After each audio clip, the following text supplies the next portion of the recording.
Hello, sweet spirits. Welcome to the Villa of the Sweet Spirits. Ah, interesting. And I'm not closing the door on you, so come on in. I am the world's most famous psychic. I particularly like to be called the world's legendary celebrity psychic. I am a psychic medium to all the people who are important in the world and the people who think they're important in the world.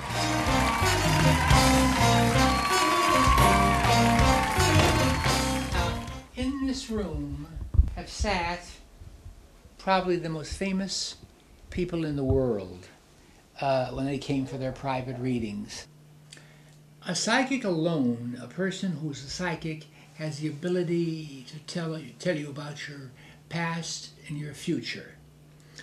They can use either psychometry, that is of course the touch of a piece of jewelry, the touch of your hand, or an object that's been given to you by somebody else that you have not touched, and the psychic would be able to tell you something about that person, or by a photograph, for instance, an aura of a person, we would be able to tell what condition the person was in.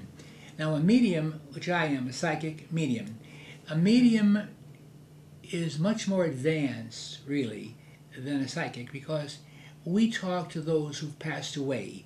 To us, I was being facetious with you when I said the world's most famous psychic. It's just that I've been going so long. I outlived them all, that's why. I never remember not being psychic, never. I come from this, my mother comes from the seventh daughter of the seventh daughter. Now that's about as Irish and about as psychic as you can possibly be.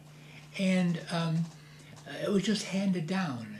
My grandmother taught me tea leaf reading tea leaves when I was about 6 years old or 5 years old.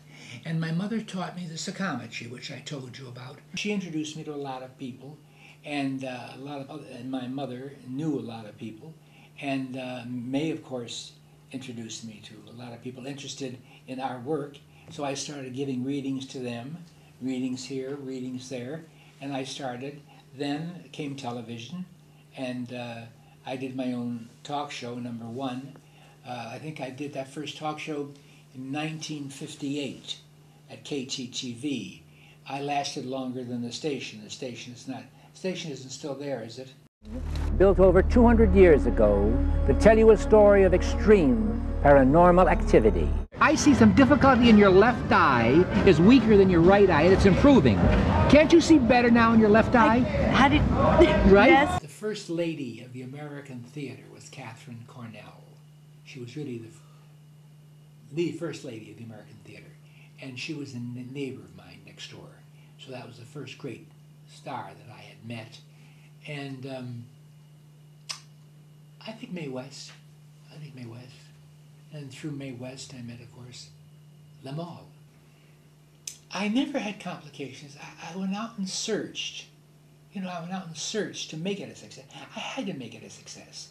I loved it so much, but I just had to make it a success. Oh, I don't mean I didn't have my pits and falls and whatever, but I never took them seriously. I never took anybody seriously who, for instance, I did zillions of Merv Griffin shows, and a very well-known comedian, said to me, "You don't really believe in that crap that you're selling, do you?" I said, "Well, you think you're funny." Now, I've watched you a zillion times. I don't think you're a bit funny. And the audience got a bigger applause agreeing that he wasn't funny. So, I've been insulted by experts, and most people don't fall in that category. I think I am most proud of two things. That my mother, rest her soul, who was so psychic in her own way, lived to see me do all these shows, do all the television shows, become international, if you will. And the second thing I'm most proud of is that, three things. And the second thing is that the city I love the most in America named me Kenny Kingston Day, August 1st, 1990. I have gotten letters. I've met people in the street that I didn't know. I've received telephone calls, telegrams from so many people that claim that I either saved them from a divorce, saved them from committing suicide, put them into the right job position that they loved and wanted and needed so much. Several lawyers I told were judges and became judges, and things of that nature. That's the rewarding factor.